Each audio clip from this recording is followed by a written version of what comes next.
Bienvenue au JESFC 2026. Je suis le professeur Albert Agege, hôpital européen Georges Pompidou à Paris.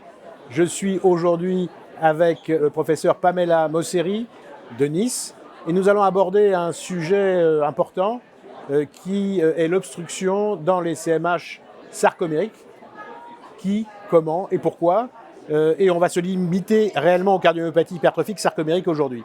La première question de professeur Mosseri, l'obstruction dans ces maladies, c'est fréquent ou c'est pas fréquent et pourquoi faut-il la rechercher?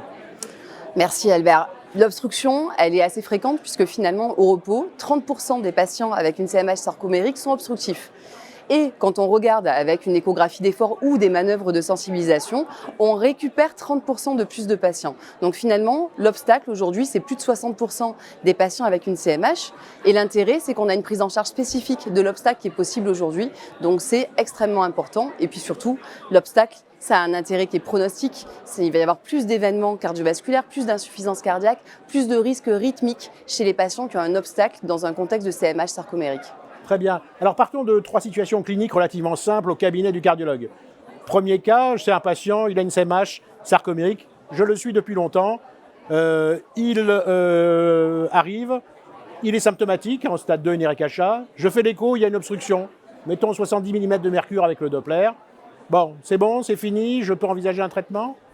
Alors, c'est bon, oui, on a trouvé un obstacle, c'est très bien. C'est fini, non, sûrement pas, puisque même s'il y a un obstacle, il va falloir qu'on s'assure que l'essoufflement, la dyspnée soient en rapport avec cet obstacle et qu'on élimine toutes les autres causes. On va chercher l'insuffisance mitrale, qui est quand même très fréquente. Outre le SAM, on a souvent des anomalies valvulaires mitrales associées, donc c'est important de les rechercher. On va chercher cette fuite mitrale, mais on va également chercher de l'arythmie et notamment de la fibrillation auriculaire qui est extrêmement fréquente dans ces situations. Donc, au-delà de l'obstacle, il faut chercher les autres causes, mais l'obstacle, évidemment, va être central. Il va falloir éliminer les restes et également prendre en charge l'obstacle, puisqu'on peut le faire aujourd'hui. Deuxième situation, le même patient que je suis depuis longtemps, il est essoufflé, j'ai jamais trouvé d'obstruction, et là je refais l'écho, j'ai pas d'obstruction. Bon, je le laisse tranquille, pas de traitement, en tout cas pour l'obstruction, puisque j'en ai pas trouvé, elle n'est pas en cause. Alors, quand on dit 30% d'obstacles au repos, là on a fait l'échographie de repos, on a pu éliminer ces 30%, mais il y a 30% d'obstacles uniquement dépistés par les manœuvres de sensibilisation, et notamment la manœuvre de Valsalva, le squat to stand. Alors attention, ce sont des manœuvres qui sont très importantes et qui ont une bonne valeur pour dépister l'obstacle, et c'est vraiment nécessaire de les faire dès le cabinet du cardiologue, puisque on récupère 30% de patients avec un obstacle. Alors le Valsalva, c'est bien 10 secondes, l'effort avec l'expiration avec une glotte à glotte fermée, et surtout pas de grande inspiration, puisque le but, c'est vraiment de diminuer le retour veineux. Ensuite, l'effort, on peut essayer de faire l'échographie en position debout, toujours pour diminuer ce retour veineux. Alors c'est plus ou moins confortable, c'est sûr, mais je pense que ça fait partie des manœuvres qui sont intéressantes. Et le squat to stand, on fait travailler un petit peu notre patient, qu'on peut faire également au lit du patient ou au cabinet. Donc on fait faire des squats, un squat d'au moins 3 secondes, on en fait faire au moins 5, et on cherche l'obstacle dans ces situations-là avec l'échographie juste après. Et sinon, effort. Sinon, effort, tout à fait, l'échographie d'effort qui est très importante également quand ces manœuvres sont négatives. Et donc, on va pouvoir également récupérer des patients obstructifs grâce à l'échographie d'effort.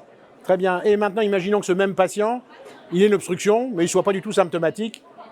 Je lui laisse tranquille. Très intéressant également, puisqu'on a des patients, s'ils sont pathologiques depuis assez longtemps, ils vont s'adapter à leur pathologie et finalement s'adapter à leurs symptômes. Donc parfois, on voit qu'on a un gros délai entre l'apparition des symptômes et la pathologie. Et finalement, il va falloir chercher les symptômes en dépit d'un interrogatoire qui est négatif. Donc, refaire l'interrogatoire, un dosage du NT-proBNP peut-être, aller jusqu'à une épreuve d'effort cardio-métabolique pour aller regarder ce pic de VO2 et ses paramètres, s'ils sont altérés ou non.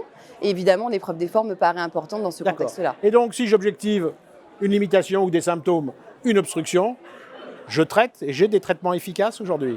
Aujourd'hui, on a la chance d'avoir des traitements efficaces avec les inhibiteurs de la myosine et notamment le mavacamten qui va permettre une amélioration de la capacité fonctionnelle, une diminution du NT-proBNP, une augmentation de la qualité de vie chez les patients. Très bien. Donc on voit bien qu'il y a aujourd'hui un changement de paradigme en fait.